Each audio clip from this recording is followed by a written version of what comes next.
Good evening everybody, welcome to the studio this evening. Now then, let me set this camera up there. Okay, that's what we're working on. That's what we did the other night. Right, I shall get there in a moment.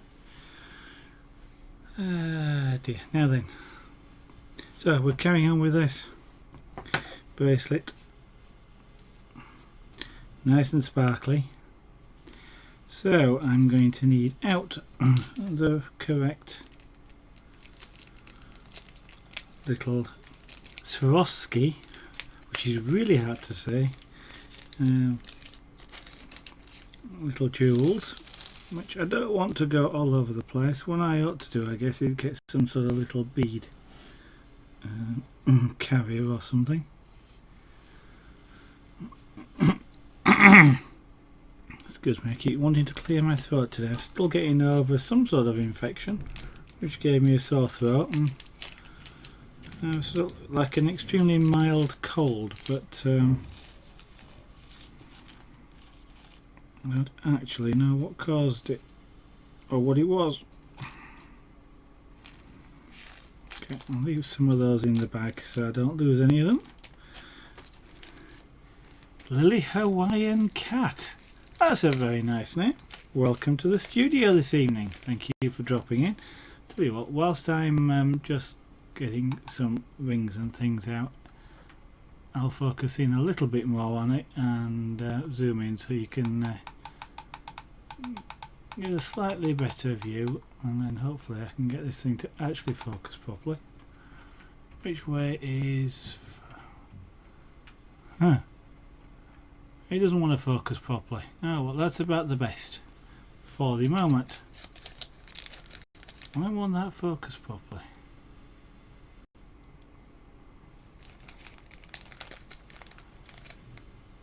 Could be something to do with the lighting. I can't really get really good lighting for this. It's a bit of a pain, I'm afraid, is lighting.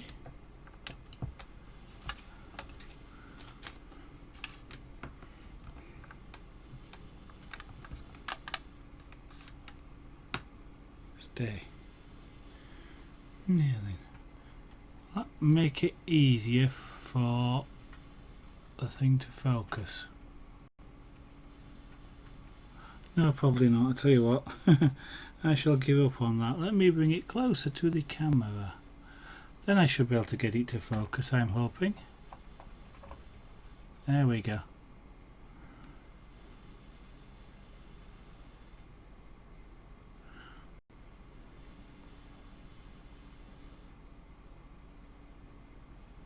Fluffy Twiglet, good evening, welcome to the studio this evening. So green and clear, silver, not quite sure how you want to describe them, white. Swarovski crystals with silver coloured rings holding everything together. Now then, that wants to be focused, wants to zoom out a little bit. And then focus roughly on the point of these pliers, because that's roughly where I'm working most of the time. So I'm going to need out some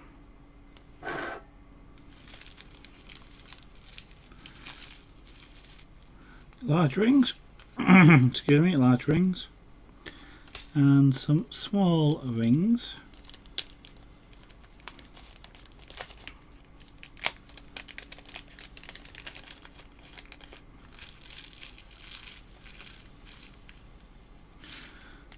Right, and what I'm going to do is I'm just going to spend a little bit of time just opening these. I will have to change my glasses. I get as far as sort of starting to hold the rings, and I suddenly go, that's not very clear. Then I go, oh, glasses. They're on the front of my face, you see, so I forget about them most of the time. And let's hope my voice lasts out today. It was starting to go a little bit yesterday. and it was quite terrible this morning. So I'm hoping it lasts out. If not, it may go to a bit of a silent stream, I'm afraid. So if I do stop talking for a little while, it's mainly just to give my voice a rest. I am working off frame, aren't I? Okay.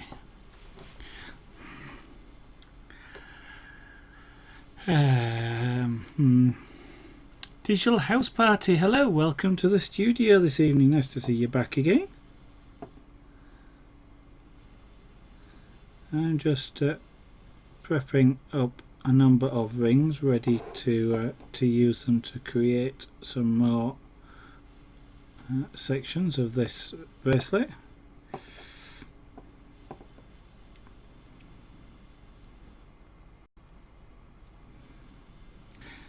It's kind of a trade-off. I either do a few at a time and stop and keep opening rings, or I open a lot of them to start with, and then I can just carry on with all the weaving of them, so to speak. And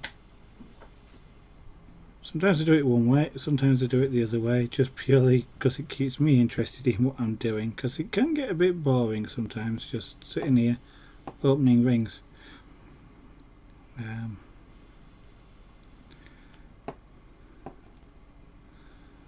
Although boring is a relative term, because I actually find this, they're making jewellery like this, especially pretty pieces, really pretty pieces, to be quite fascinating, fun and interesting. That's what I was doing.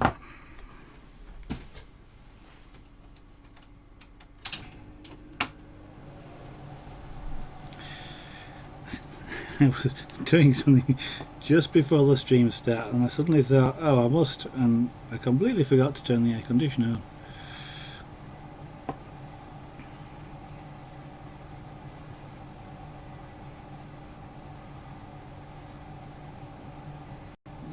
Let's just make one more of these, just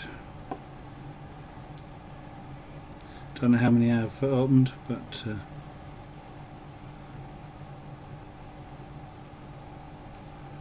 that will do. We'll open some of these because I'm going to try doing something in a slightly different way from I was doing it yesterday. And that is, I'm going to try making a long chain of jeweled sections, and then we'll just add them, fasten them all up, having made the long chain. Again, just a different way of doing it. Might turn out to be quicker, I don't know. I do like experimenting just to see. Sometimes things are quicker, sometimes they're slower. Sometimes you discover completely new ways of doing things. Chosen07, good evening, welcome to the stream today. Nice to see you back in the studio.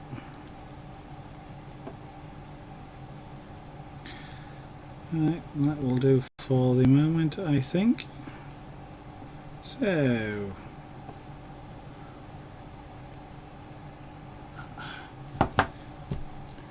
I'm going to try my best to remember to do this work on camera and not just off it. So for those of you who've been watching the stream before, you've seen this, but it's a little clear crystal goes on the end, and then close up this ring.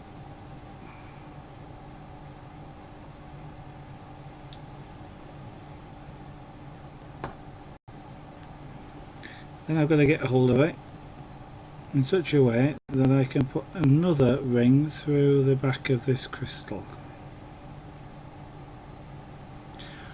So I kind of just have to hold it so that there's enough space, and it is quite a tight space. It's only just enough space to get through, Then having done that, I have to remember to put the green crystal on next, otherwise I forget, close it and have to open the ring again.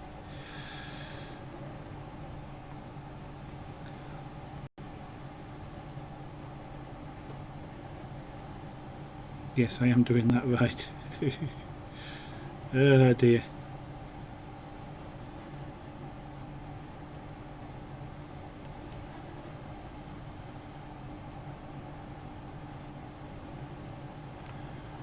Again, I've got to hold this I've got to hold it, make sure I've got the crystals all on the right side when I put the ring through the back. If I don't, it's on the wrong side and I have to undo it. And another white one.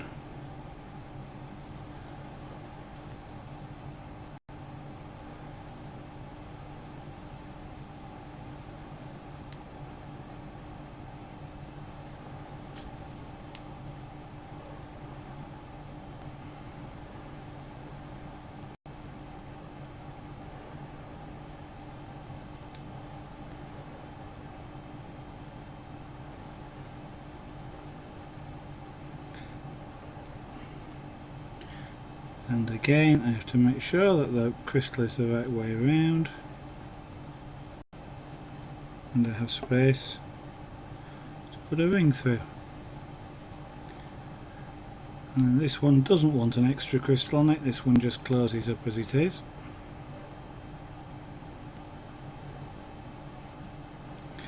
Now this would be one complete unit, which would then get added to the bracelet on the end. But what I'm going to do is just try making a long chain of these. Now I'd have thought about it when I opened these little tiny rings. I'd have actually closed them rather than open them, but I didn't, so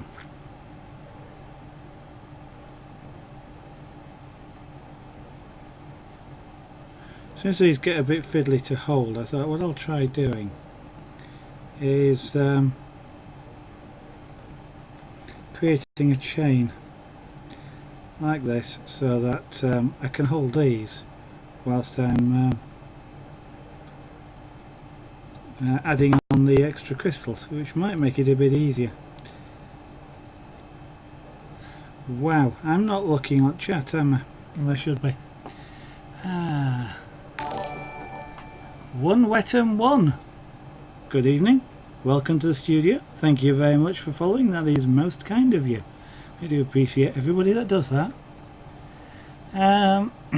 It's hot there too, it's hot. Hey, 32 degrees. Oh, okay, I've turned the air conditioning on here, but I turn the air conditioning on and the temperature goes up 25 degrees, but it is quite a bit of humidity.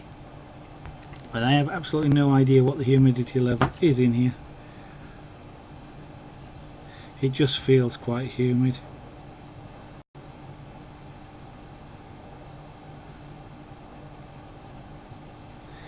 It's been quite a relatively dull day and it's been quite a cool wind, but it has been sun shining, so the house here tends to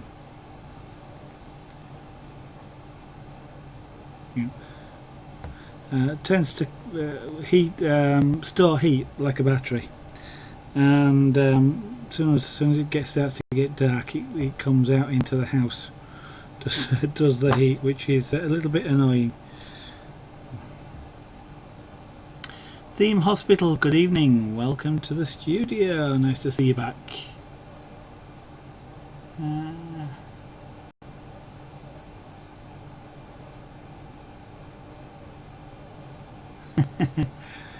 I don't know about that.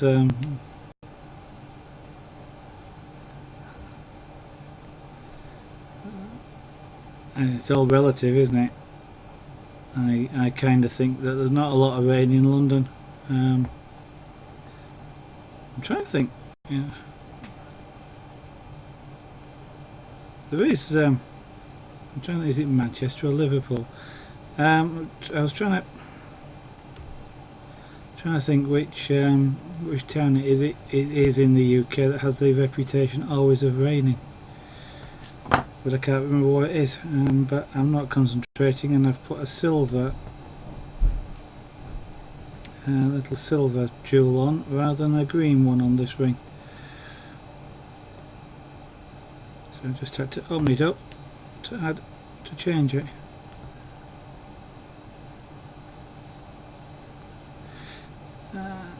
Well, I have sold the odd one around here, but when rings, like these sorts of rings, cost about, effectively cost about 5p each. If I want to do much of this stuff, I kind of need to get a bit of income for them, or any of the art actually. I mean, things like the locomotive that we just finished in Punchcraft. That is, or would be, up for sale. Hopefully when I get the website up, I'll be putting it on there. But they're kind of an expensive piece, and this stuff is fun to make and relatively quick for streaming, but is quite good value.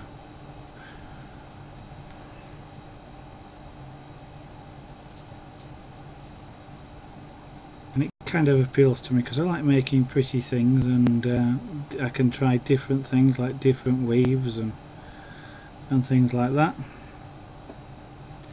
I did put a clear one on, yep. So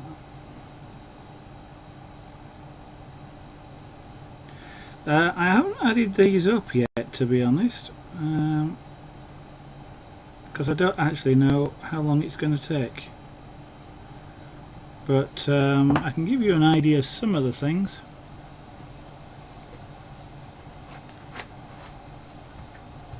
Yeah, if I can open the... I'm not going to show off too much just yet, I'll do that later on, but I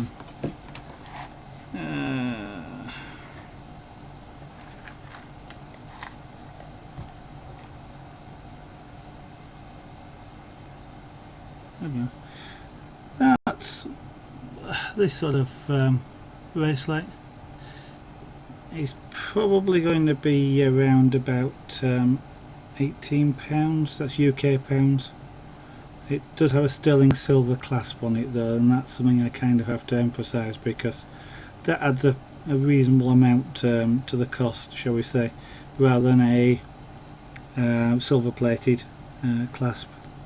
And then there's postage on top, depending on where you are. Unfortunately, your international postage is a little bit pricey, but that's international postage for you.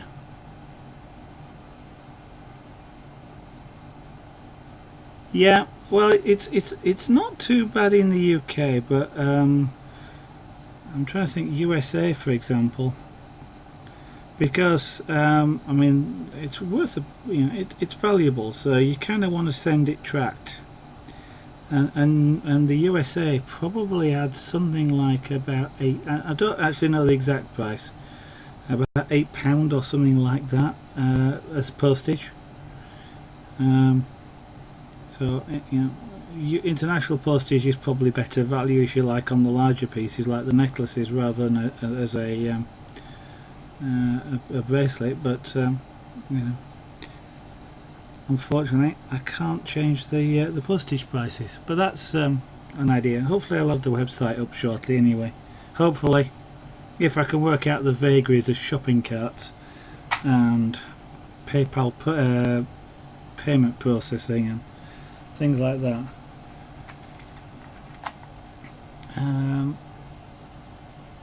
Yeah, I mean, this is a bracelet. Sorry, this is a necklace. If I can curl it down, that works out with I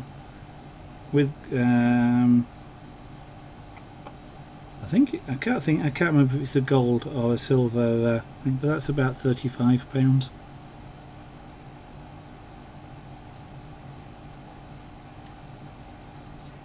Yeah, international is expensive.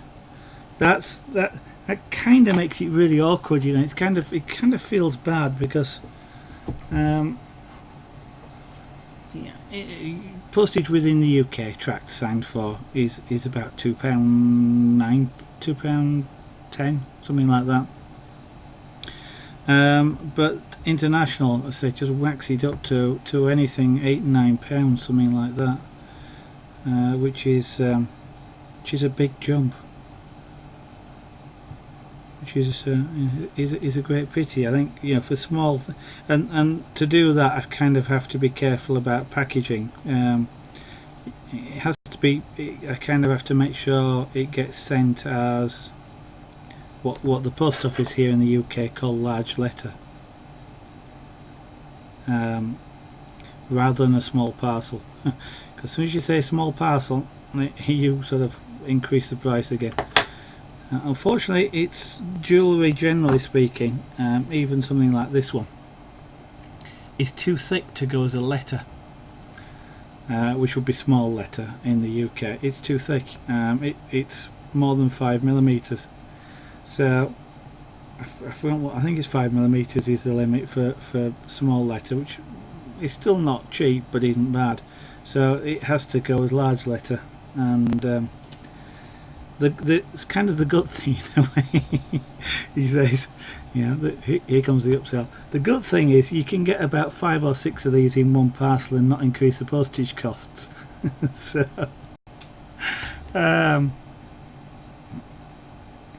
yes, well, I hope people will understand, you know, that sort of thing chose no 7.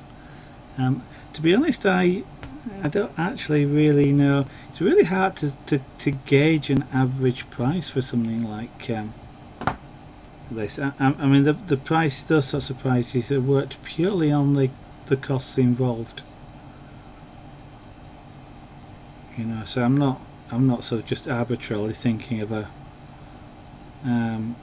price. I've sort of sat down and worked out how many rings it takes, of which sizes, how much they cost. You know, I've got to restock them. Things like the clasps, which is, as I say, sterling silver, which are, you know, as is a little, well, they are more expensive than things like silver plated, but I think I mentioned on the stream yesterday, for those who may not recall, there are certain people, my wife is one of them, where her skin oil basically eats silver or gold plating in a couple of hours. Something like a clasp, a silver plated clasp, the silver will have come off or been dissolved away, and it'll be back to its base, generally copper they're made out of, and well, sometimes they look okay. You know, if you wanted a silver or a gold, then that's, you know, it's not what you're after. And if I was selling these, I kind of don't want that to happen to somebody else. So I think it's worth the extra for the clasps, but again, it's all cost.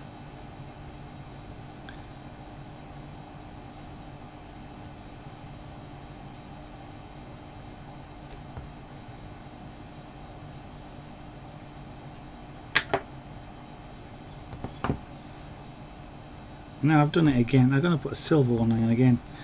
So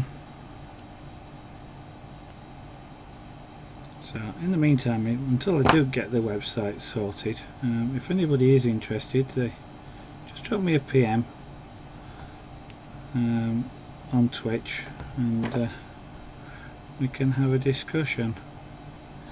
So all of these essentially get made, or would do get made to order.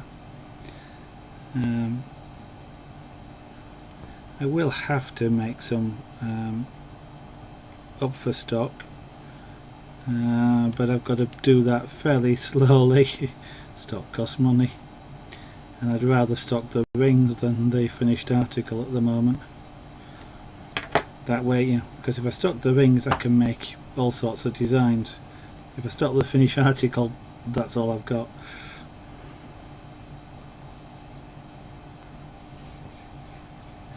But as they are sort of made to order, it's kind of nice because you can make you design your own colours and things. Fluffy Twiglet, you return. I wasn't aware that you had gone ninja on us.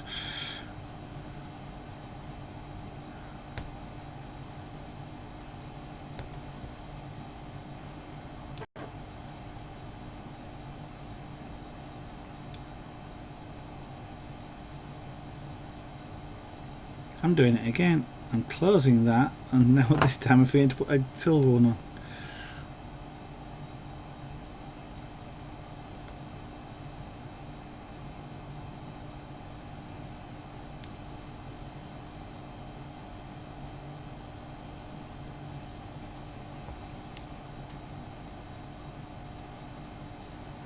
So for anybody watching that doesn't know,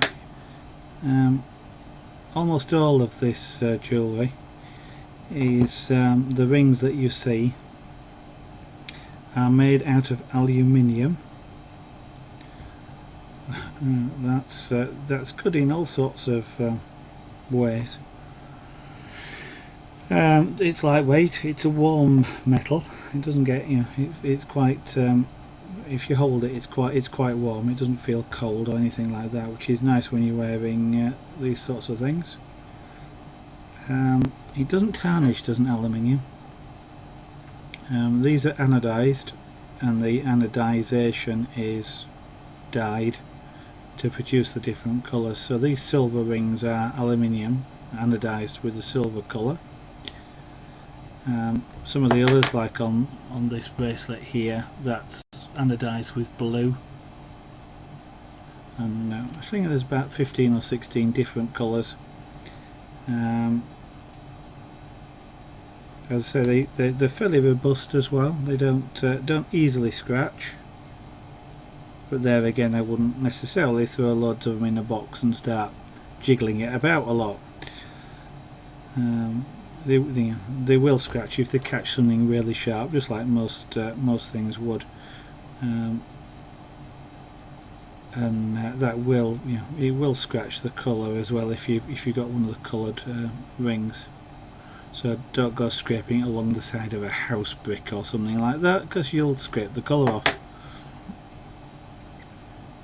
But in general wear and tear, they're extremely good. I do have other rings as well, just as I'm talking about it whilst I'm doing this. So you can get jewellery made out of titanium rings, or titanium, depending on how you pronounce it. And titanium looks kind of duller. So this is an example of titanium rings. There we go. As you can see, the aluminium ones are shiny. The titanium ones are a matte colour, and they're kind of a dusty. They're not dusty, but it's a dusty kind of look to them, which is quite pretty. They're really hard though to work with. In terms of titanium, as you might imagine, is a strong metal. It takes a bit of force to bend them, which is quite good, and quite not so good when you're trying to bend lots of them. I was quite tired after doing when I was practicing making things like that, short length. It got quite tiring after a little while. But it's just like anything else, practice makes things easier. Yes, your skills did get a bit better there. Fluffy, you managed to disappear without us knowing. Now that's where I've got to be careful, you see. I've just put this ring through, and the way I've put it through means the crystal is on the wrong side.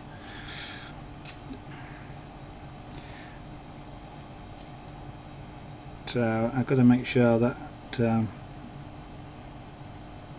I make sure the crystal is on the right side before I put this ring through. Like that. There we go. And I now have to remember to put through a green.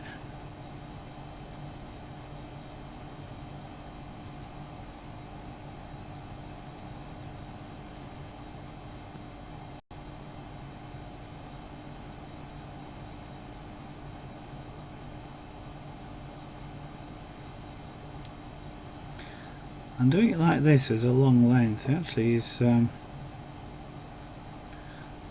making it easier to hold.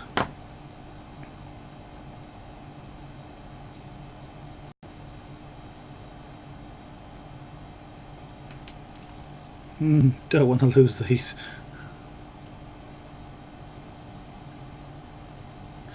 Chosno70, sorry, I just seen your message earlier reading back through chat. Tedious? No, not really.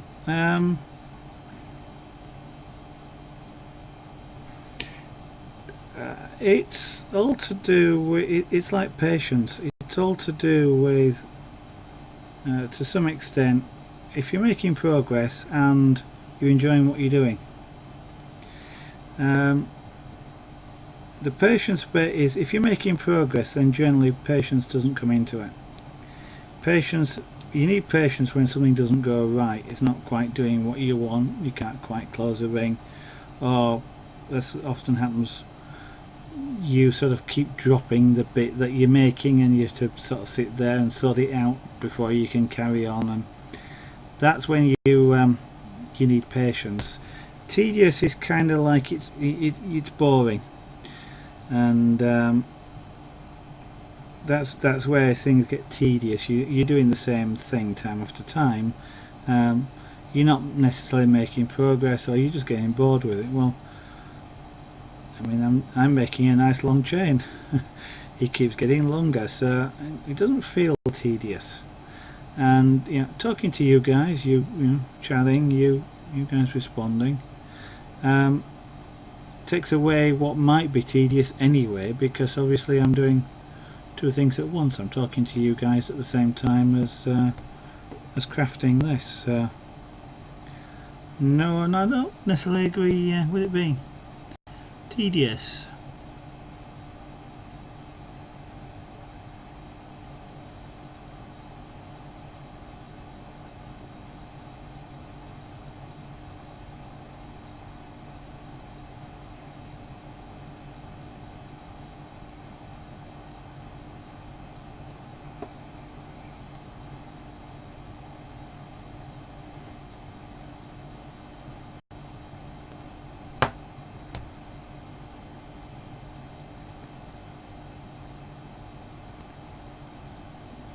So we'll need to open a few more rings. I think what I'll do, I'll just complete what gets called a unit. That's one sort of strand of this, and then we'll attach it to the bracelet and see how it goes. And that'll be the point where we see whether the ease of making this is detrimental to trying to actually join it to the bracelet itself, because whilst it may have been easier to make them as a long chain like this, it might turn out to be harder to join these onto the bracelet. I don't know, never done it this way before.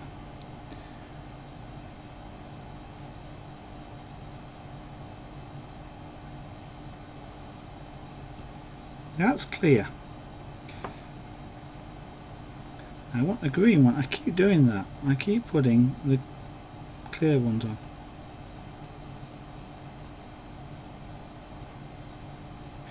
Now these crystals do come in some really nice colours as well.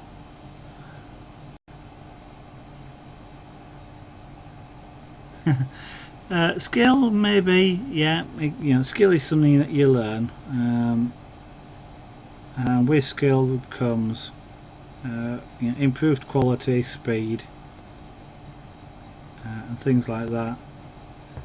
Not sure, as I say, I'm not sure I agree with the patience. You probably need more patience as you're learning, because of, as I say, things tend not necessarily to go quite as easily when you're first learning.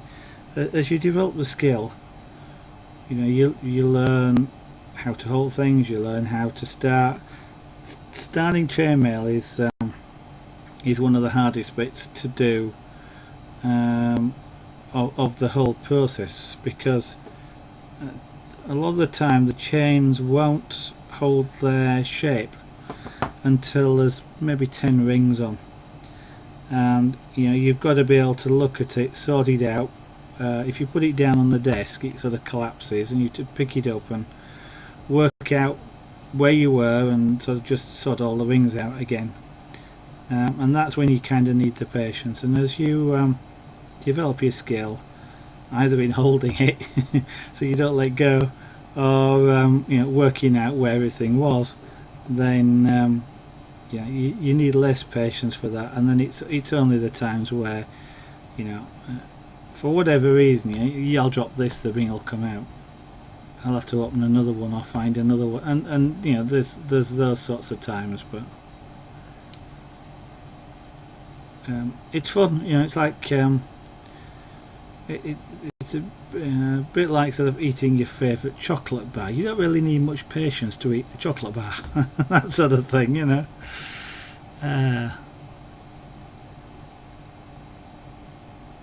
Oh, indeed, you're playing the simulator.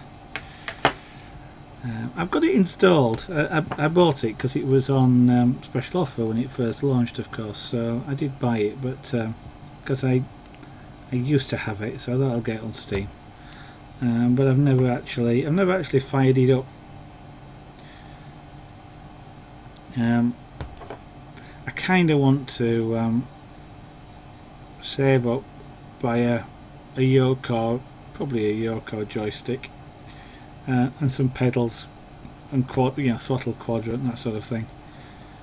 I have learnt from the other simulators that having something like that, physical controls, makes a big difference to how the game feels, and I find it a lot more fun to have the physical controllers,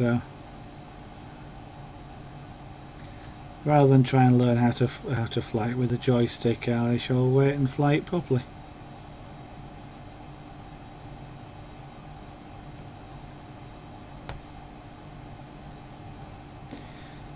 So I'm just opening these little rings. I need quite a few of them.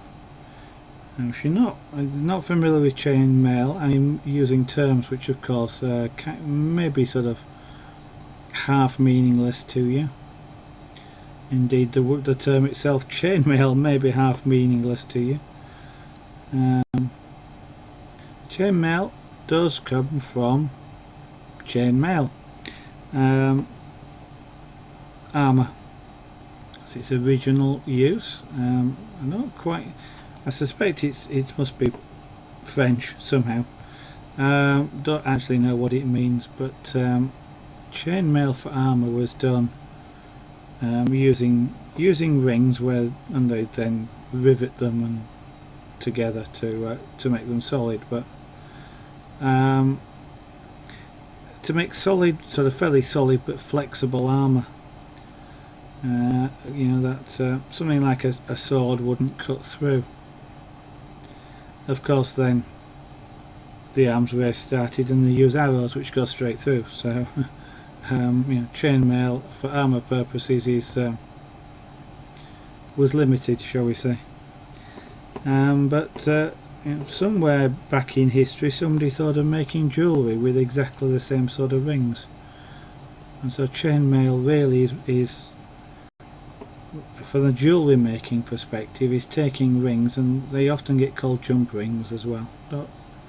I think that's got something to do with jumping the gap between two things, but I'm not sure. Taking these rings and making complex patterns with them, basically. So whilst what I'm doing here is called chain mail, and a lot of the time I don't use that term just because everybody tends to think of armour, not jewellery. And of course, I was going to say, you don't make armour, they do make armour. Of course, you've got the live action role play, reenactments, and all these sorts of things that do use real chain mail. but generally speaking, that stuff is for armour these days is knitted on a machine basically, which makes it quicker to say the least, and considerably cheaper than handmade from rings as it would be done traditionally. So I tend to miss the chainmail bit out, or I sort of put it, you know, as I have done in the stream title, sort of on the end as a if you know what you're talking about, this is what it is. But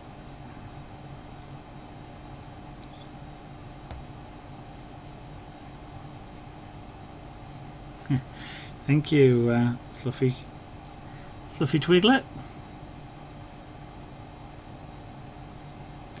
Oh yeah, no, I understand.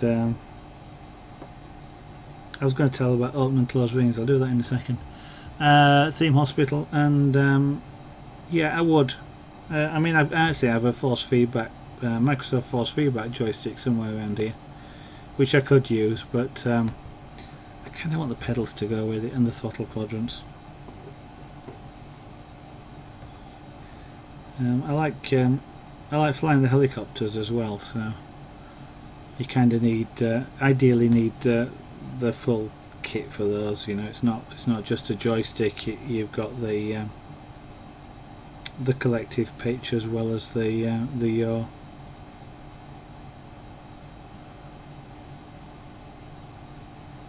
And I kind of love, with something like that, I love to set up a collective pitch as a handle actually at the side of the chair here, which would be really nice. Right, I'm going to try and do some weaving with the rings I've just got together there, and we'll see how we go. I might have to open some more rings. Yeah, I was going to say about opening and closing them all. When I open some more, I'll try and mention what that's about.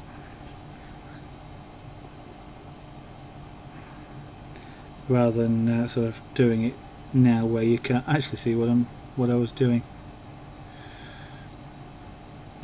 Right.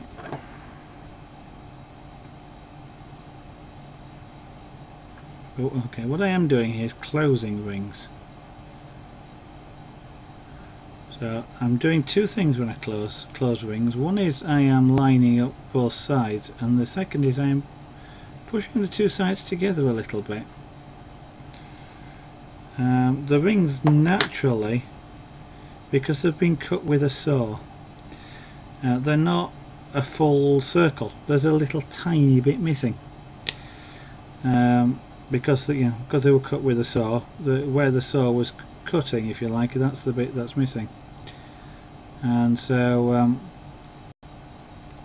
when you close a ring, if you push the two edges together with saw cut rings like these, if you push the two edges together, you can actually make that gap almost disappear. And if you line it up correctly, it can be almost impossible, not impossible, almost invisible, and extremely difficult to find. On some of the jewellery that I've done, I have needed to open a ring afterwards, and I spent 5 minutes turning the ring around trying to find the join, because that's the point where you have to split it. So you can't just split it anyway. So have I? Okay.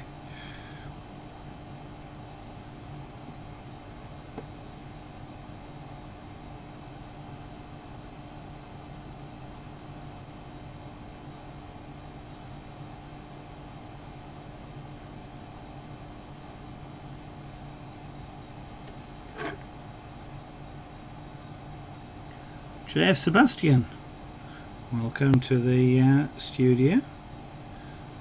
You like to make toys and friends. That's very nice, as long as you don't consider the toys to be friends. What sort of toys do you make?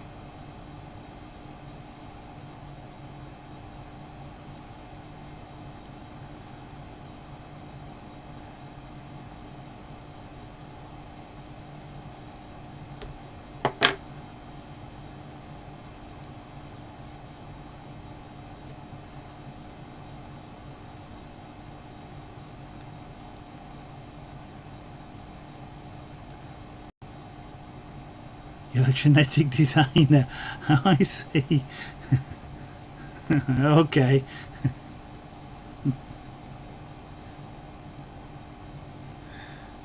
That's an interesting pastime.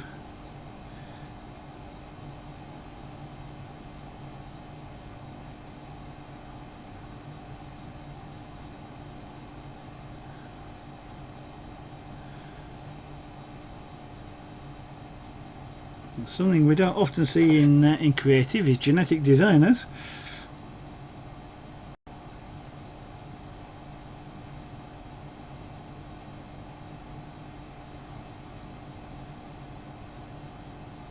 I guess you can't really get much more creative than that. Okay, well that worked quite well.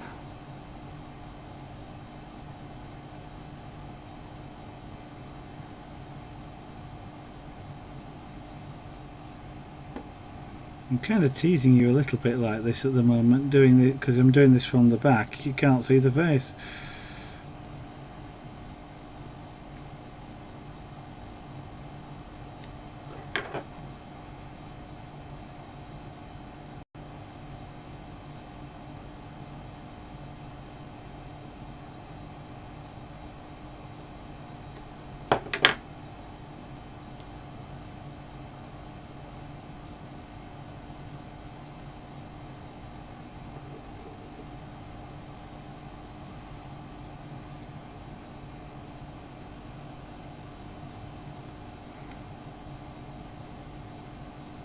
Yeah, come on, you are gonna, there we go.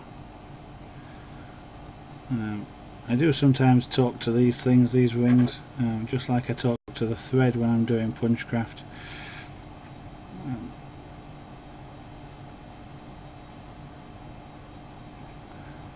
So whilst Jeff Sebastian there may well be making friends that are his toys, I certainly talk to these things like they understand.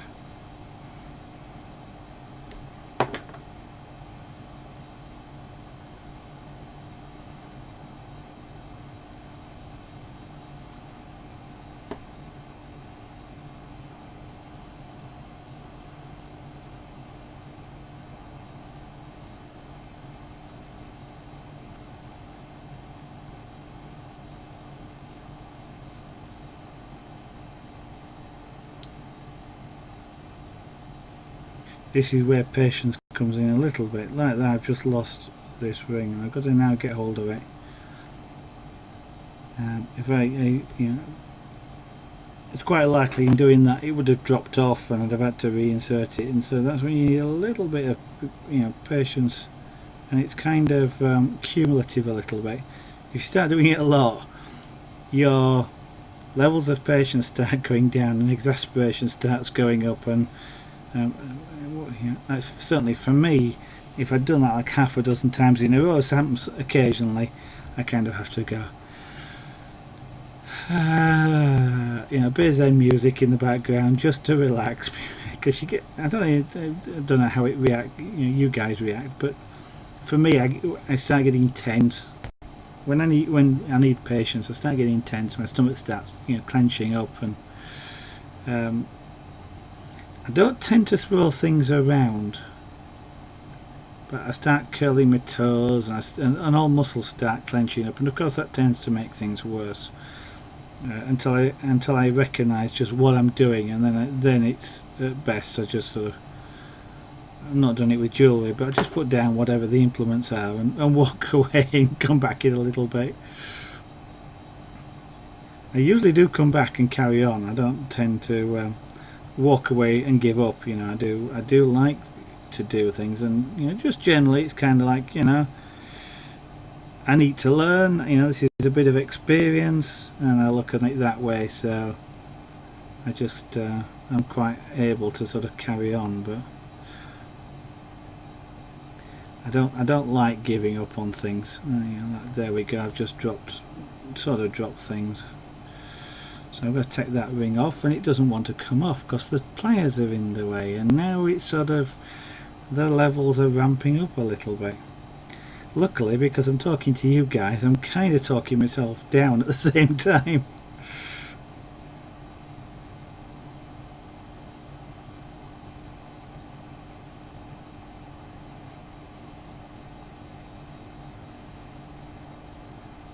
This is a bit easier than doing them one little section at a time, I'm thinking, but it's I haven't quite developed the right sort of techniques for holding on to this, holding it whilst I fit these rings through.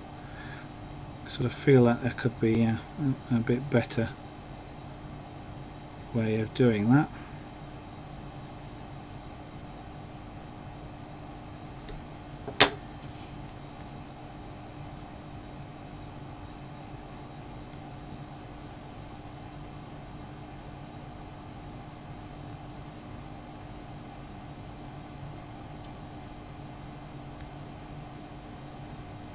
But that's how skill develops. You sort of take something like this and sort of think, it's not quite working smoothly, cleanly, and you start then either experimenting or just practicing, and that's how skill, as I say, that's how skill develops.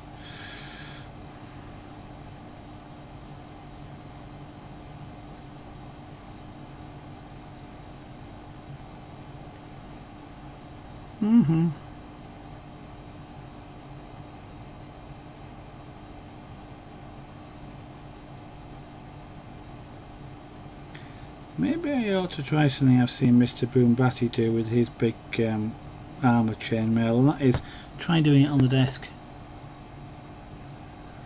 Why do you have to start until the 28th of September to start uni? You don't, but you won't get in the building until then.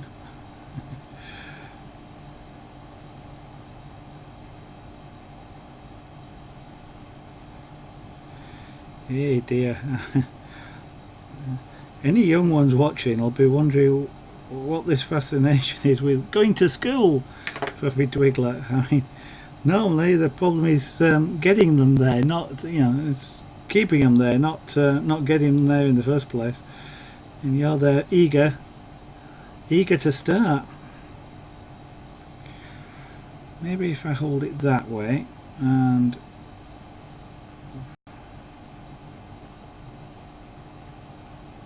no, that ring went through the wrong place. That's why it looks odd.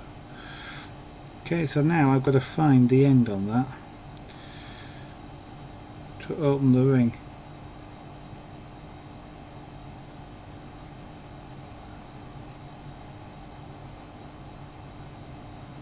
I put it through the wrong.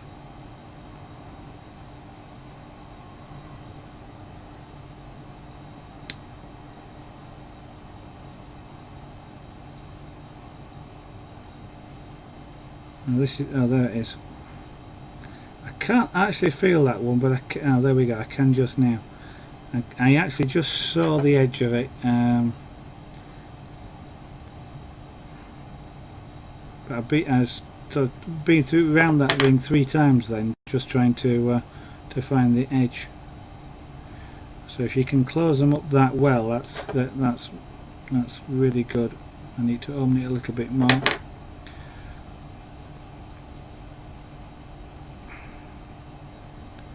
Okay, so it's not that one, it's that one. You love a unit, yeah? Well, there's no reason why you shouldn't.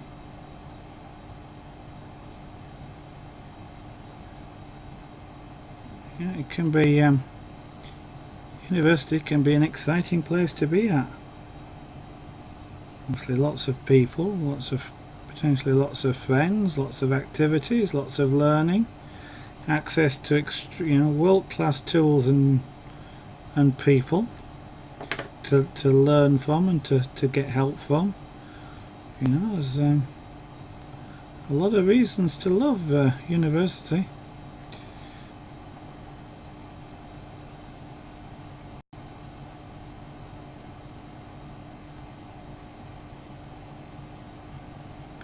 and certainly sort of enjoy it and take advantage of it whilst you can.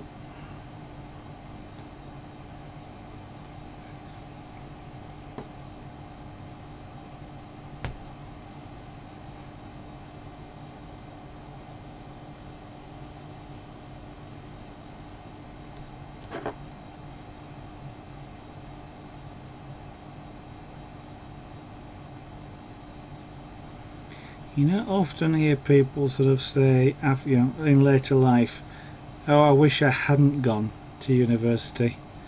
You often hear a lot saying, "Oh, I wish I had," but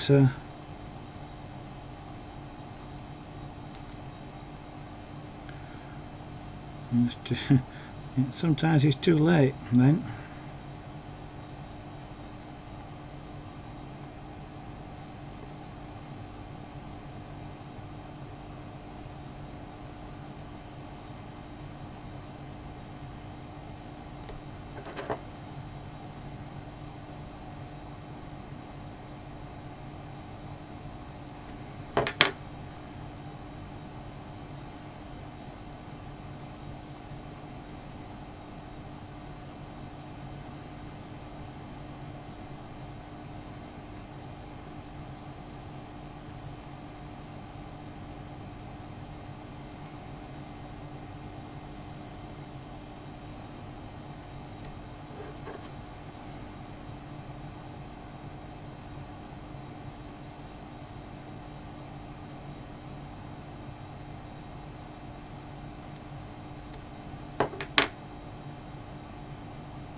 My output my stream window is frozen on me again.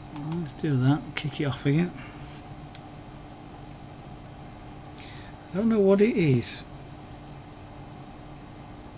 I don't know if Twitch is sort of doing it because I'm broadcasting or what, but I can watch other streams for hours on end and with no problems, but if I try and watch my own stream, just obviously to check what's on there if nothing else, periodically it just freezes. And I say periodically as in from time to time, as opposed to like every 10 minutes or something like that. It's not, I haven't thought it's particularly every sort of 10 minutes, but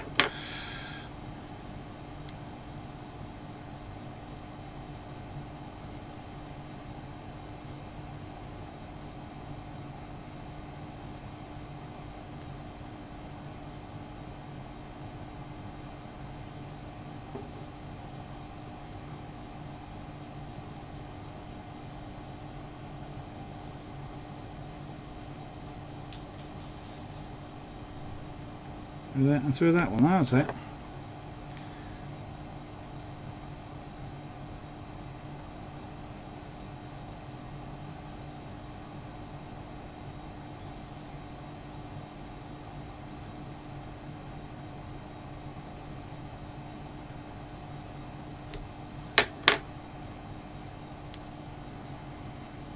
I nearly turned it over then. I'm gonna tease you until I finish these next two rings.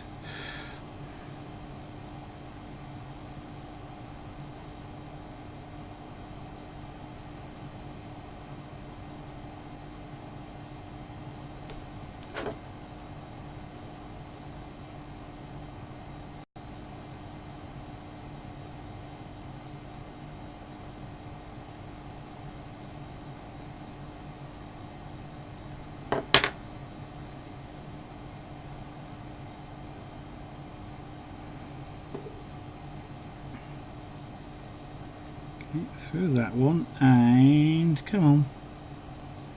Alright, we'll do it that way. Through that one, and then through that one. Twisting my hand in some really awkward positions there.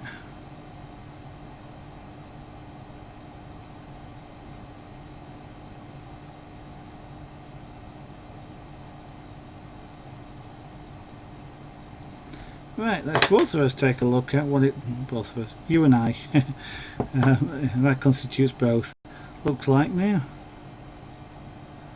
There we go. So have I done any of that wrong, or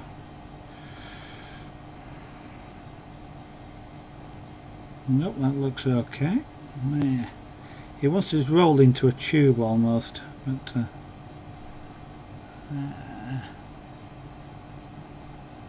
there we go. That's a nice sparkly length of chain. See how long it is.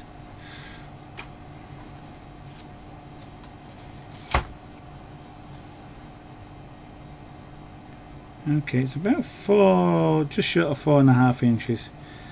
That's kind of what I would call 4.5. I suspect this end ones will stretch slightly, but one thing of course with chainmail, all sizes are approximate, so depending on the size of the ring, and they can vary just a little tiny bit, like 0.01 of a millimeter, but over sort of, well, 0.01 over 10 millimeters, that's 0.1 of a millimeter. It doesn't sound much, but over a bracelet that can make sort of well,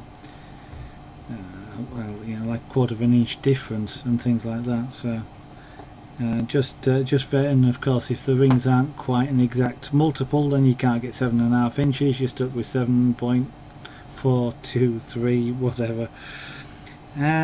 So I actually want about another 3 inches on there. So 1, 2, 3, 4, 5, 6, 7, 8, 9, 10, 11, 12. 1, 2, 3, 4, 5, 6, 7, 8, 9, 10.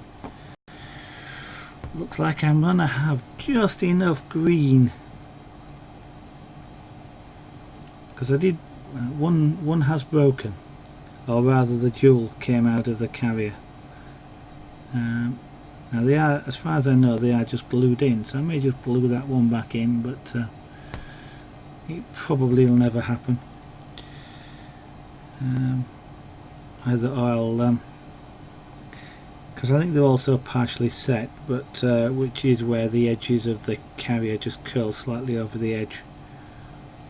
I'm not sure about that though, but right, let me open some more of these rings. So if I've got 10 there, I'm going to need 40 of those and 40 of those. See, I can do maths. I did get a maths A level. I got a grade A level. And I know to most people these days, what's an A level? No, I didn't get an A level. I got no level. There you go. I can't even remember. It is 30 odd years ago. I got a grade A O level. That's right. 2.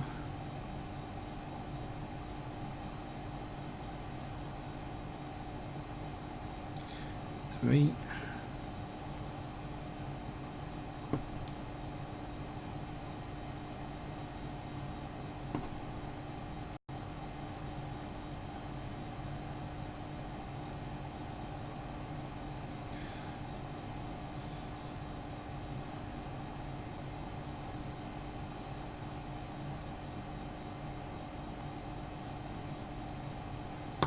'I used to enjoy maths quite a bit. I used to be quite good at it.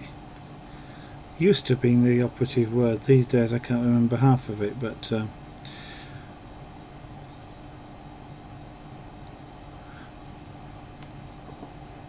think all the teachers at school expected me to go become some sort of mathematician. On the other hand, I was going to go to university and do computer programming. In the end I got an apprenticeship instead, and still went to university, but a different way, and didn't do computer programming.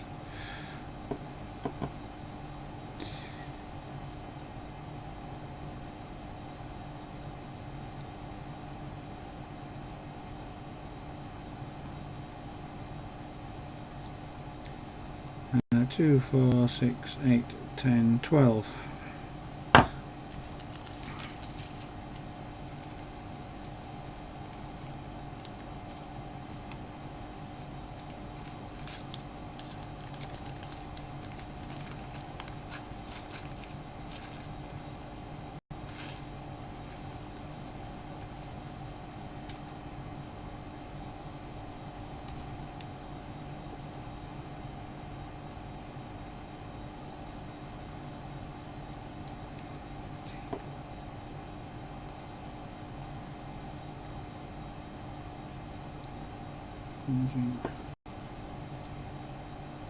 This is, for you guys watching, this is kind of the boring bit, I'm afraid, but it is a necessary part of making chainmail. 2, 4, 6, 8, 10, 12, 14, that's 16. Okay, let me count these out. 16, 17, 18, 19, 20, 21, 22, 23, 24, 25, 26, 27, 28, 29, 30, 31, 32, 33, 34, 35, 36, 37, 38, 39, 40. Okay. So I'll put those to one side to go back into the bag in a moment, or in a while. So I know exactly how many I need to do. Don't need to keep track of them then. It's not particularly a problem if I open too many, it just means I'm sitting here opening rings when I could be doing something else like weaving them.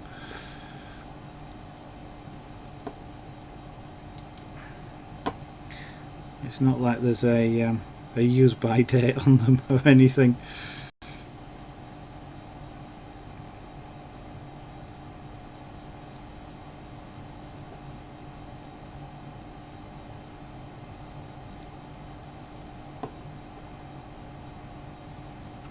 Maze Gamer, good evening. Welcome to the studio this evening. I'm not sure whether I've seen you in chat before, but welcome. Good evening. And, just in time to see me open lots and lots of little rings.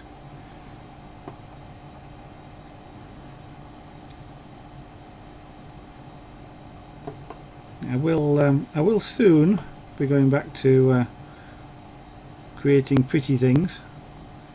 At the moment I'm just preparing all these little pretty things to make the bigger pretty things.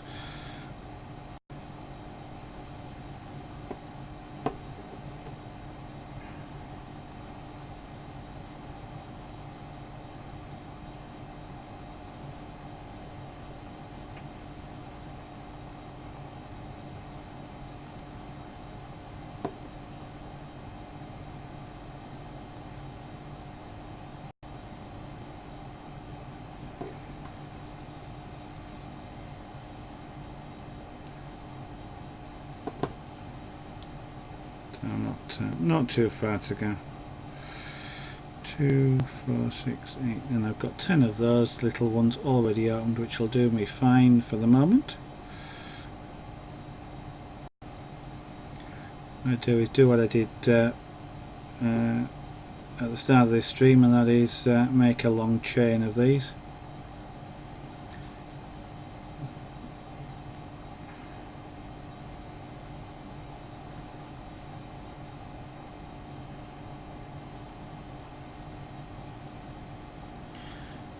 Thank you. Yes, it's they're just called green, but it's sort of that emerald green. Of course, emerald is the birthstone for back end of May, I think, off the top of my head. There are some, there's some other really pretty colours as well in this. The blue is, unfortunately, the blue is a pale blue, with the silver surround.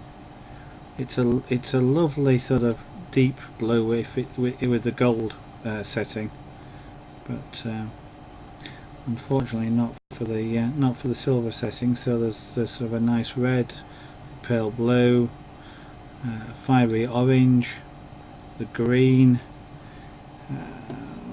Well, what other colours there are now? There's about 8 of them. I have got a feeling there's even a black.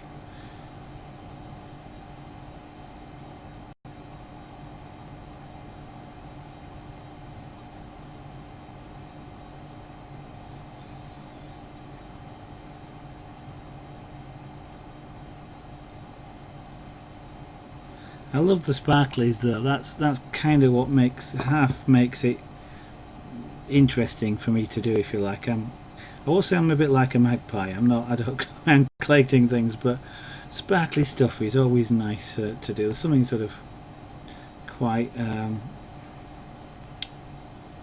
satisfying with doing things with sparkly things. This is where it gets a little bit awkward to hold to start with, because one tiny ring and I've got to hold the jewel in just the right position to be able to put another ring through it. And it's, you know, it's a good job I've got some nails, otherwise I'd have a problem sometimes with holding these together. And then again, there are times where having the nails is a pain in the neck because they get caught between the rings, or you catch them up. Same things, magpie. Yeah.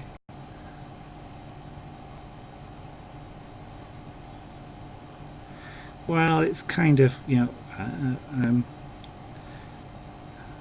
for me, it's sort of tied in with the whole creative thing, aesthetics, and you know, sparkly things are attractive, and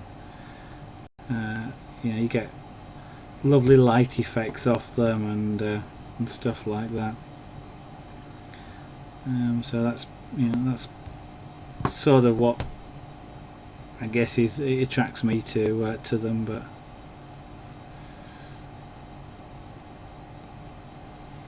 I have realised it's got dark. So what I'm going to do in a moment is I'm just going to close this ring, then I'll just put the big lights on in here, or the ceiling lights, and because we're just working with just one single light in front of me at the moment, which I've now is a bit better position than it was last night. It was staring me right in the face last night. It's a bit bright.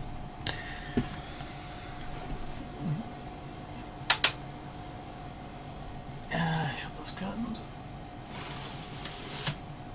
to keep the flying insects out of the way. Let's pick that up. And that wants another ring on it. Yeah.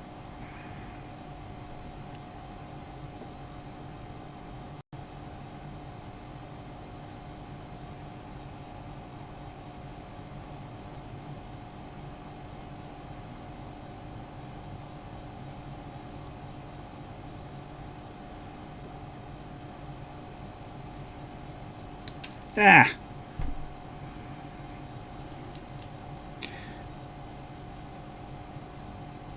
What happened there? Nothing happened there, I just dropped it. Okay. I saw what looked like a broken ring, but it was actually the one I'd just put on and not closed, that had just stayed with it, which is unusual, but it looked like I'd broken the ring.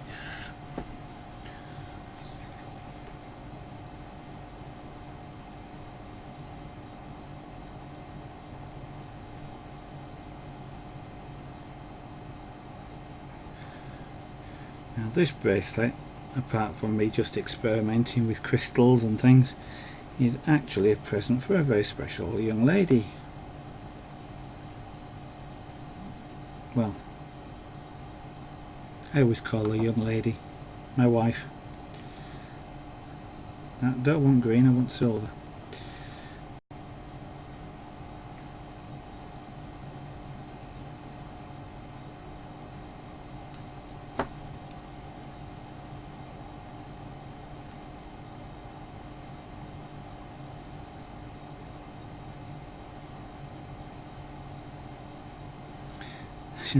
I was just thinking she's actually quite lucky in a way, in that now she gets to keep all the prototypes as well. I just borrow them back for photographing. Green.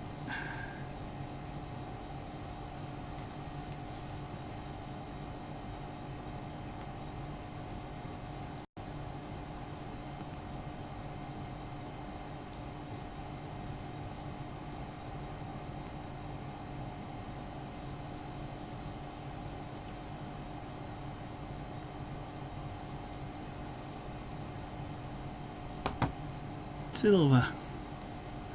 Leazar, good evening. Welcome to the studio. I take it you've been lurking for a while. It is very sweet, isn't it? Yeah, I'm like that, you see. I'm a sweet person. And if you believe that, I've got this bridge I'd like to sell you.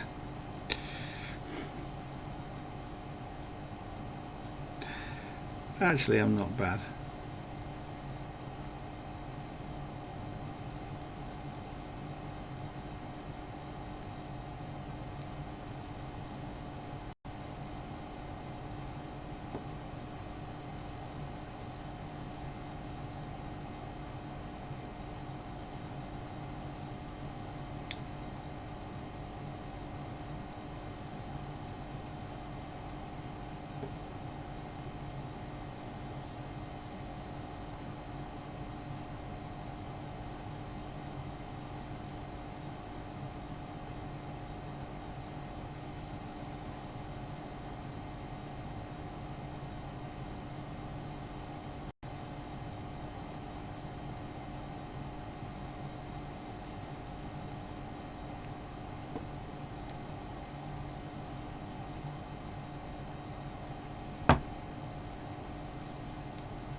Oh, I apologise. Indeed you did. I'm sorry, Leazar. I do apologise.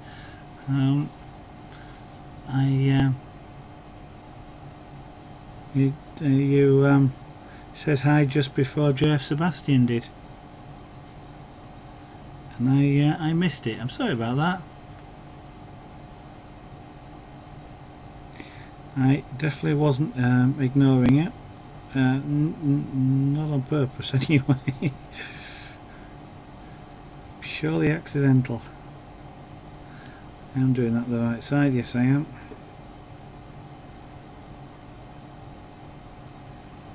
I'm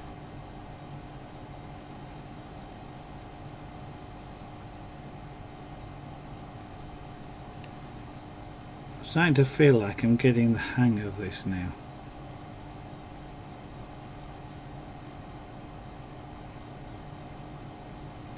As you do something like this, you reach a point where all of a sudden it's, I don't know, it kind of feels like it speeds up a little bit, and it's because you've got the technique, or you've got the just whatever, you know, and everything's starting to go smoothly, and you're not really having to sort of puzzle it through and things like that. So. And that's when it starts to become sort of even more fun, if you like, because it's then sort of almost a natural thing, and you can spend a little bit more time sort of looking at chat and stuff like that. Kitsuken, do you primarily do gel mail, chain mail jewellery or other mediums? As Fluffy Twiglet has answered there, yeah, I do on stream 5 different crafts, not all at the same time, but they follow each other. So I tend to do one piece, well, apart from the jewellery, which is a few pieces. But so it's been about a week or two doing things, and as he's mentioned there, pyrography, which is creating images on wood using a heated implement. Punchcraft, which is kind of like miniature rug making. So we create an image on a tiny rug, for want of a better description. Scraper board, which is it's a backing board coated with China clay, and then a coating of black Indian ink over the top of that, and then you create the image by scraping the ink away using various tools and sharp things to reveal the white underneath. I do relief carving, so again wood based work, using hand chisels to to create images out of wood. The jewellery and punchcraft. I always feel like I've forgotten one. So punchcraft, scraper board, jewellery, carving, and pyrography. I think that's the 5. Thanks, Lazar. I always have problems trying to remember the 5, and it sounds daft, but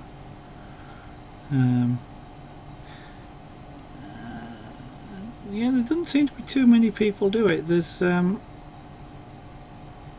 see Eddie Fall Guy streams jewellery making. He's the one that actually got me into doing this. Seeing him, bought something from him, got interested in doing it, started doing it. Now I'm kind of addicted to it. Mr. Boombati, I've seen. He tends to do. That's going to go through the wrong side, so take that off and do it again. He tends to do sort of chainmail type, armour type stuff. But I think I've seen him occasionally do sort of jewellery type pieces.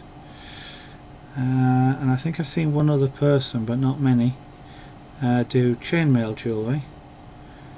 And I don't think I've seen anybody do any other jewellery at all, to be honest.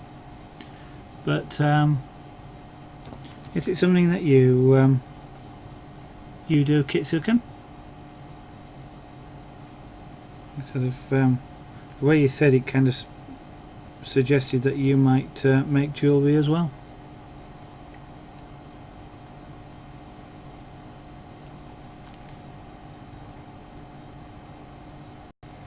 And as I've just gone through the complete list of what I do currently on stream, because I do have some fusible beads at the other side of the room that I want to try eventually, and I do other crafts off stream, which when I get more studio space I intend to try and bring in to the stream, like proper rug making, well, large format rug making, airbrushing.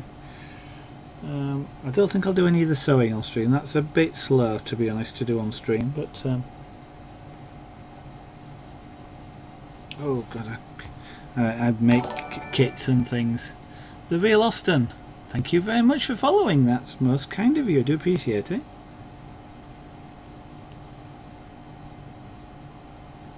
Wire wrapping?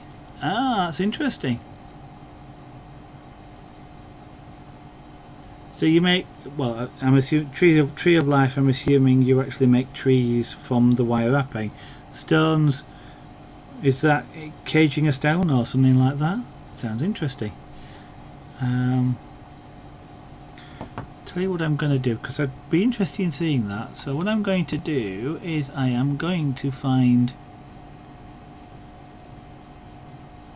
that button and press that to follow you, so that when you start streaming I'll hopefully be able to watch, because it sounds really interesting. And as the Real Austin just did there, it reminded me, I'm going to say to anybody else who's watching that isn't following me, then feel free to do so. I'd quite enjoy it, I'd quite like it if you did, of course. Don't we all, streamers? That's part of what we stream for, I guess. That and just the fact that it's fun to do. So yeah, feel free to push the follow button. That's down there somewhere. Clear. Oh, thank you very much, Kitsun. Sukan, I'm sure it'll come through shortly. While Twitch alerts catch up, while Twitch and Twitch alerts both catch up. Thank you for doing that, that's kind of you. I will probably say so again in a moment when it does pop up on stream, but thank you.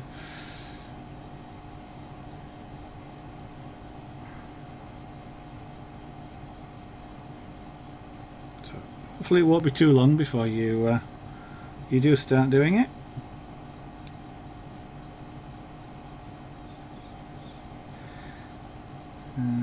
it's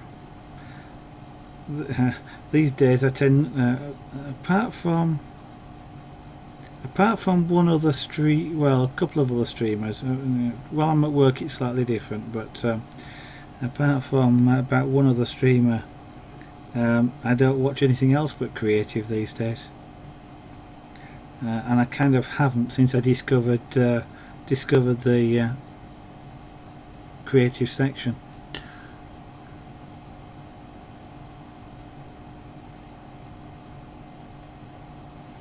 I kind of will say I don't just watch anybody, but I most enjoy watching people who are doing physical.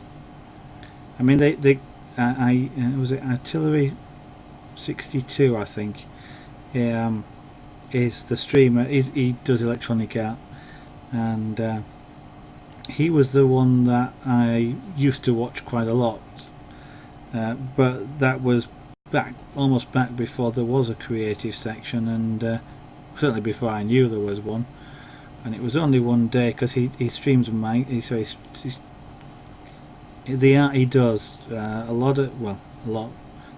stuff that I saw was all Minecraft related, which is why I used to watch him. I'd seen him in the Minecraft category, and then one day I just saw, back about April I think, I saw, Artillery 62 playing creative. I thought, what's this creative? I don't think I've been outside of the section since I saw that. Literally that day, it was kind of like, it was almost like being in a sweet shop, with a free account, have what you like. And I know I went to bed late that night, and as I said, I don't, except for I think twice now, I've watched a game stream, but essentially just been within creative.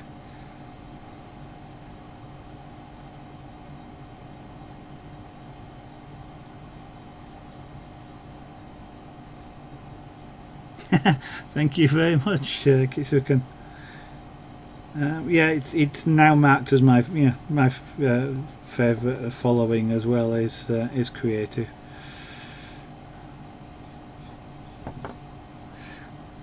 It's getting a bit more popular as well. I mean, occasionally, it gets really popular occasionally when one of the big streamers pops in.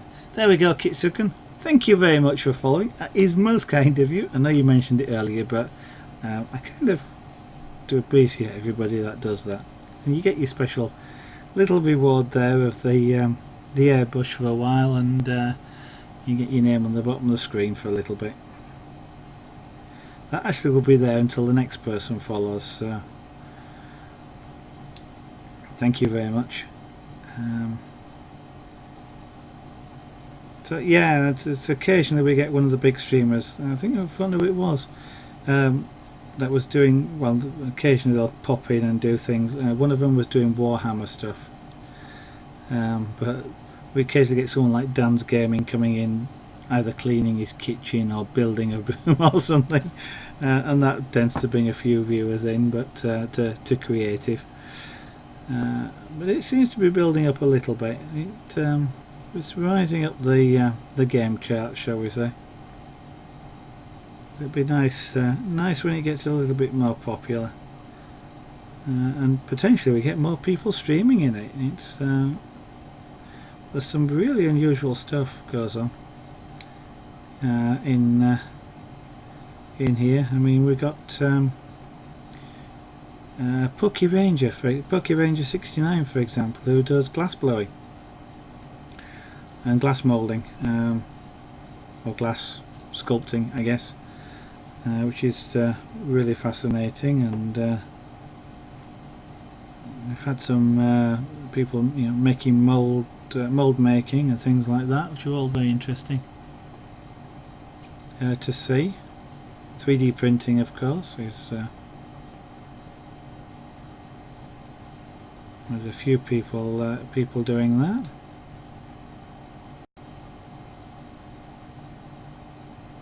I'm trying to think what other what I would now consider to be unusual. I mean, at one time things like,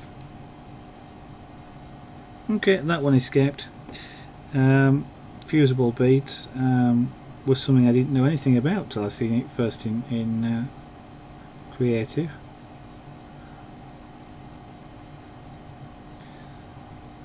And that interested me enough to get a kit to try. This interested me enough to get a kit to try it. So actually, I was trying to think. It might whether it was Layers are, or perhaps one of the other guys that kind of, when I was watching the mentioned Poke Ranger with the glass blowing. And the fact that I wasn't going to do it, at least one of them came back with a comment, yet. And I am kind of like that when I see something that really interests me. I like to try it, but I'm not about to try the glass blowing. I don't have the space nor the I was going to say I can't actually think what I was going to say there, but space being one of them. And I know I'm getting a bigger studio, but I don't think I want to. I want to put a big glass torch in there. It's warm enough as it is without a 20,000 BTU flame going.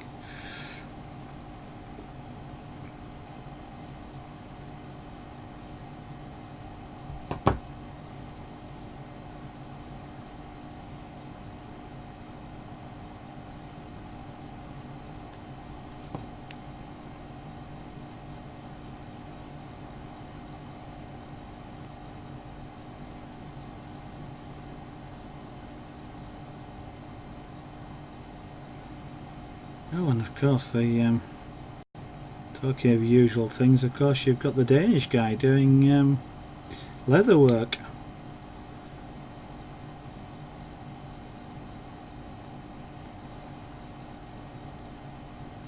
And of course the physical artists like Miss Cookies, for example, painting and drawing.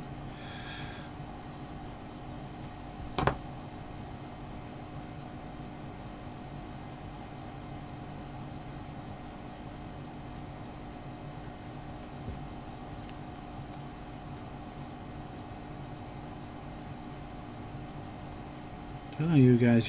Anybody seen anybody other more physical artists doing things?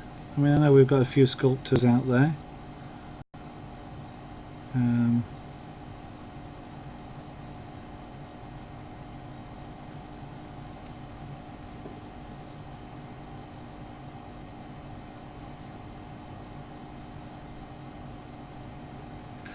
People like CNOT and oh yeah, another. I don't know quite if you've seen them, but See What Happens is of course was sculpting pipe cleaners.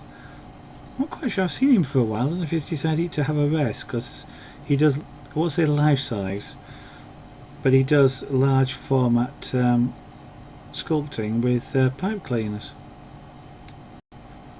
So I think last time I saw him, he was making a Mega Man, which would be sort of about 5 feet tall, self-supporting, made out of pipe cleaners.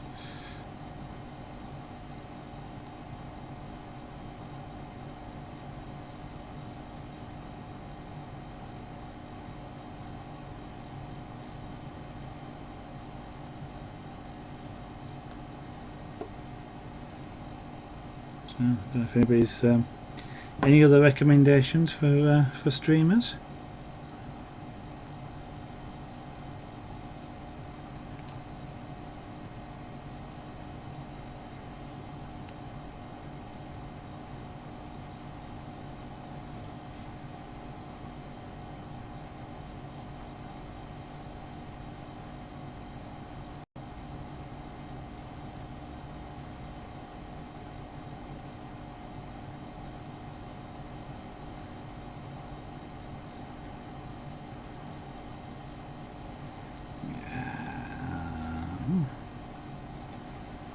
Take a drink of water.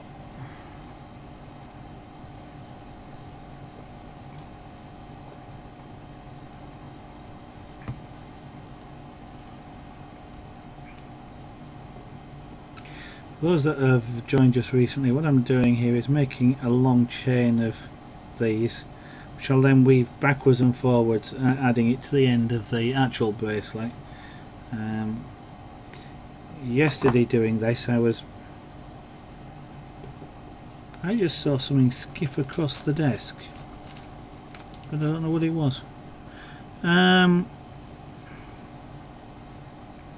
Yesterday I had sort of made these in blocks of 3 crystals, so something that's called a unit. So you know, one vertical row of the bracelet, and then joined them on. Actually, I made three vertical bits separately, and then joined them together. It's quite fiddly making them, because when you start making a length of chain, it gets it's quite hard to sort of hold and position. And today I trying this technique of making it all in one length, and then sort of folding it backwards and forwards afterwards, and that seemed to work a lot better. So that's currently what I'm doing here, is making a long chain, which will then weave backwards and forwards on the bracelet itself. That's assuming I can get rings to go through places they're meant to go through. That's probably because I got my pliers in the way, but there we go.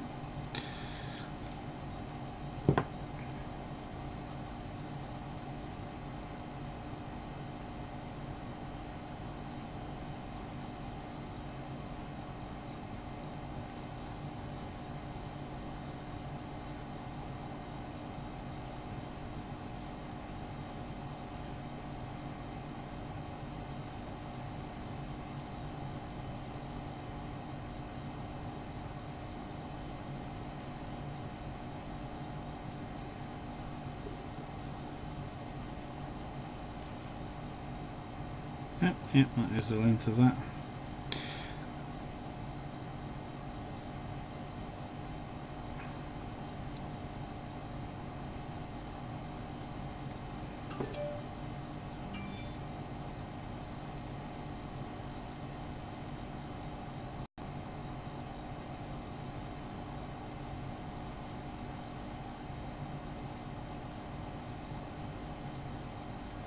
And of course I'm just hearing a chortle from the other side of the room. It's my phone and iPad is telling me that one of my favourite streamers has probably gone live, because that sounded like what the chortle was, and don't know quite who it'll be.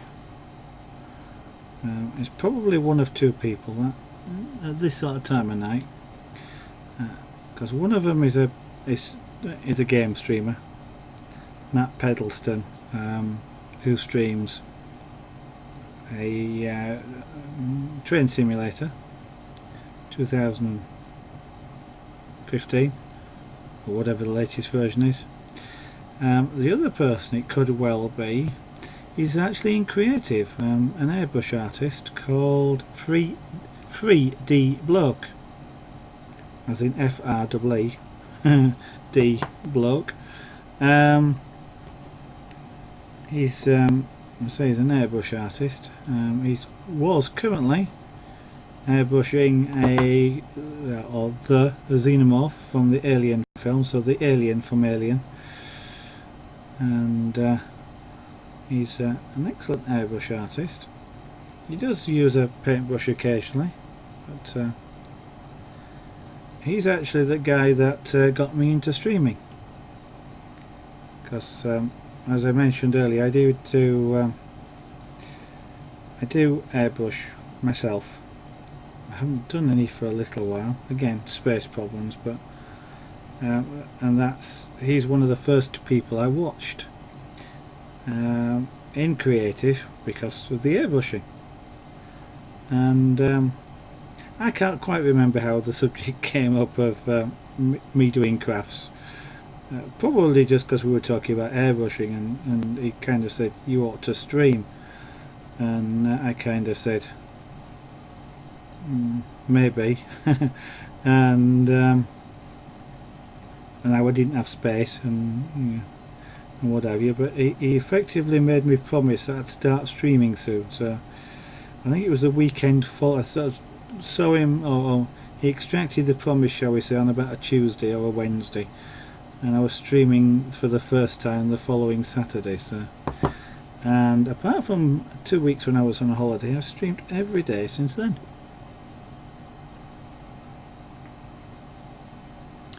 Okay, there's have a good evening. Good luck in your test tomorrow. Thank you for dropping in, and we'll see you later. I don't think it's free. I don't know, actually, to be honest. I haven't looked. In that case, it's probably Matt.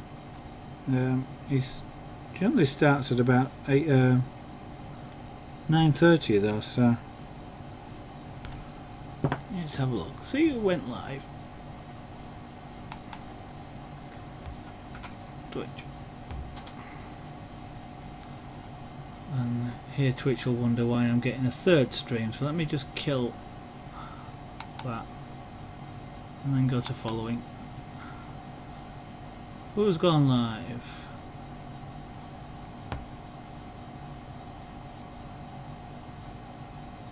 Ah, yeah, Steve-O 76 2002. He's the one that's just gone live, because he's at the moment it shows stream starting on the Twitch. You know, who's your favourite list, you know. Matt Pedalston is live, so anybody who's interested in Train Simulator, of course I don't recommend you go there just yet. You stay here, watch me, or dual stream, or open two windows. But Matt is live, and so the guy I think just went live, Steve-O 76 2002. It seems, I think he's going to be streaming ETS2 multiplayer, so ETS2, Euro Truck Simulator 2, for those people that are not familiar with the abbreviation. He's an interesting streamer. I find him, he has my sense of humour, and I enjoy watching him. So yeah, it's not necessarily everybody's cup of tea, I'll guess, but I do enjoy watching him. And I originally started watching him because again I was interested in Euro Truck Simulator, and Steve-O was or does in fact hold what would be in the UK a heavy goods class 1 driving licence, so he could drive the things in real life. So I started watching him to see how a real life truck driver played the game, if you see what I mean. And just carried on watching him from there. He plays other games. He plays a lot of first person shooter stuff, Call of Duty, that sort of thing, and Farming Simulator, Euro Truck Simulator. I don't think we've had him on the trains yet, but you never know.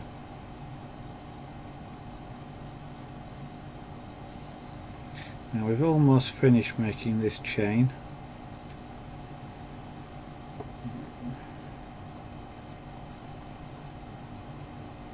I've only one green left. Oh, actually I have two greens left, so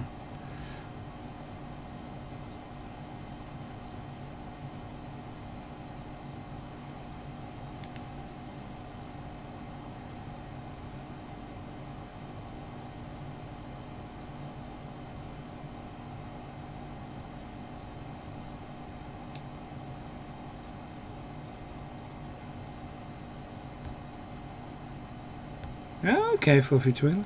You ever played it? It's an odd sort of game. No, it's not an odd game, but it's strange. It becomes strangely compelling when you start playing it. You know,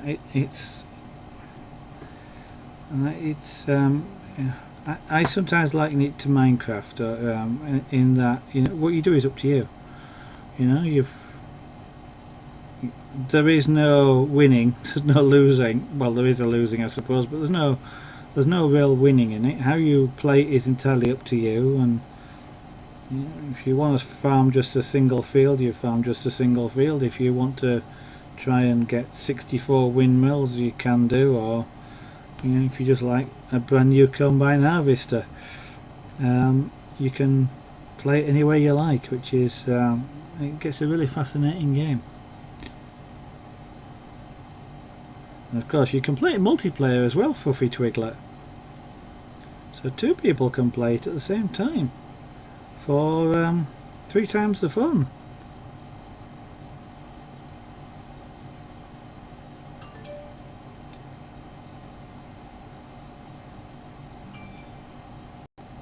So somebody else has just gone live. That at this time ought to be free, unless... Let's have a look.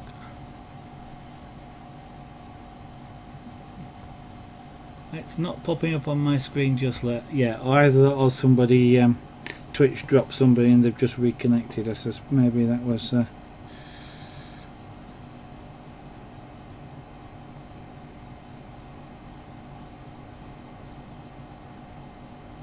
okay.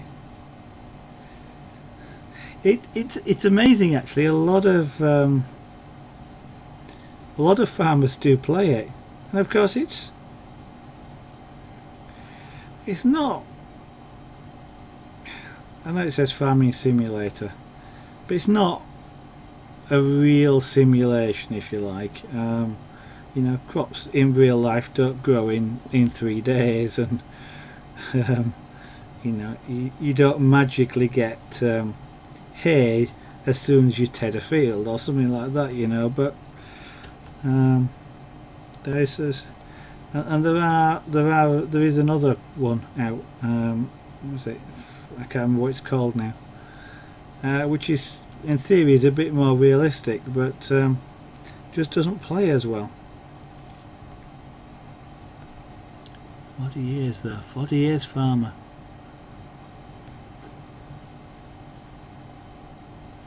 Well, we need the guys.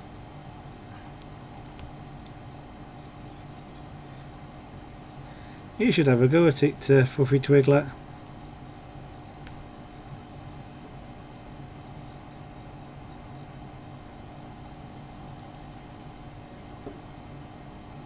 Mind you, if you do, I might never see you back in in the stream, but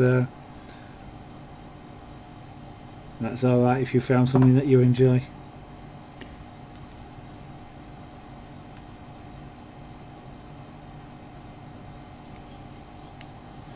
Actually, I know I've seen, it might sound daft, but while I've been watching Steve play Farming Simulator, I have been in chat sometimes where you've had presumably young people come in and go thing and basically sort of say, is this really how food is made? You know, do you really get corn like that? Or you know, and it's kind of worrying, but that people don't actually understand that, you know, food to them comes in packages in a supermarket, and you know, they don't realise bacon walks on 4 feet and stuff like that. But then again, if Farming Simulator teaches them something about where food comes from, then that's got to be a good thing. Right, this should be the last ring of this chain. Now if the bracelet needs to be a little bit longer, then I did have the intention of putting a unit on each end with which are just 3 silver rather than the green, so it kind of, you like, had a silver surround all the way around the green. It was too stressful. Okay. I suppose about the one trick with it is make sure you turn withering off, and then you can take days, game days, to do anything, and there's no real problem with it. But I guess, you know, it can get that way a little bit if you're trying to keep straight lines and things, but it's a game, who cares. Right, so I've made the chain, but we are coming up on 10 o'clock. It's almost 10 o'clock. So what I'm going to do is I'm not going to put that onto the bracelet tonight. It will just be, if I can get this thing to lay the right way up on the desk. If I bring that down there, you'll be able to see. What we will be doing is kind of just attaching it on the end here, and then just effectively bending this backwards and forwards like that. And I'm not going to turn all these things the right way up, but just bending it backwards and forwards and fastening it onto the existing until we get to the end. Somewhat tidier than that, but yeah, I thought maybe that was what that last ding was. Fluffy Twiglet. It just Twitch hadn't caught up yet.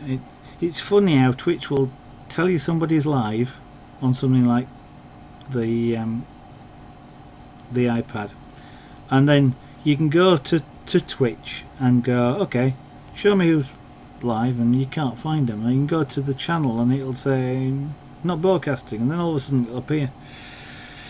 Anyway, yep. So effectively, we'll do it tomorrow. We'll attach this to the end of this this bracelet here, and then if it's long enough, great. If it's not, we can add a couple more. Can I add a couple more actually?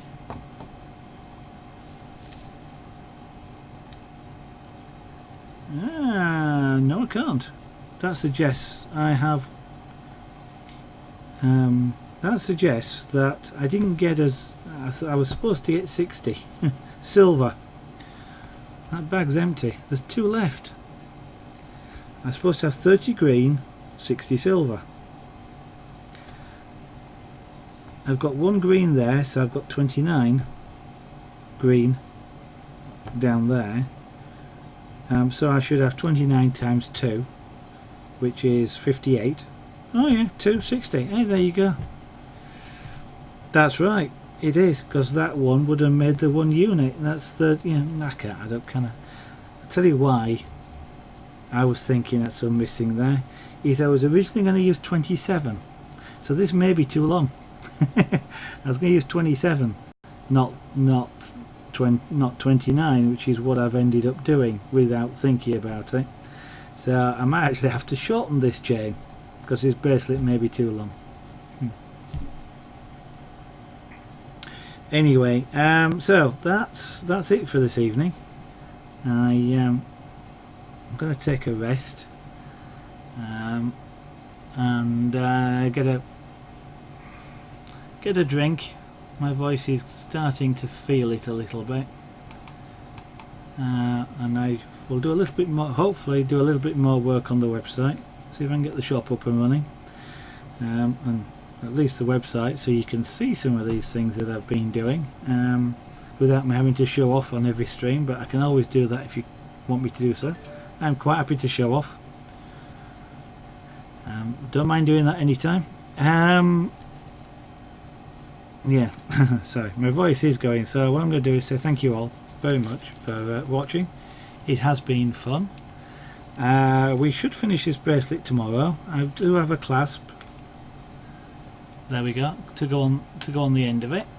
Sterling silver clasp, because my wife, as I mentioned, eats silver plate. So I don't want to put silver plate on the end.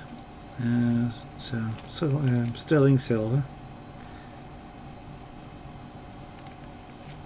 and then we'll take a look at what it looks like complete. So I'm trying to tidy up here, and I'm not doing a good job of it.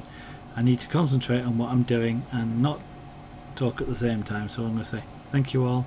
I'll do the usual advert now. Those of you that know it, feel free to top off and watch 3D Bloke or one of the others. That's currently live. I'll probably host free after this as well. But if there's anybody watching that isn't following, I would of course appreciate you doing so. but you don't have to if you don't want. If you'd just like a notification when I go live, I do tweet when I go live, not when I have any food. I'll keep changing that one a little bit. The details so is at Zeraganat. They're also below the stream window and they will be on the end plate in a moment. On the other hand, if you'd just like to catch me tomorrow night, I do stream same time each night of the week, 8 PM UK time, 1900 hours GMT, or 2 hours ago was 8 o'clock in the UK. So there you go, that time tomorrow. Thank you all, have a good evening, see you on the next stream, bye bye.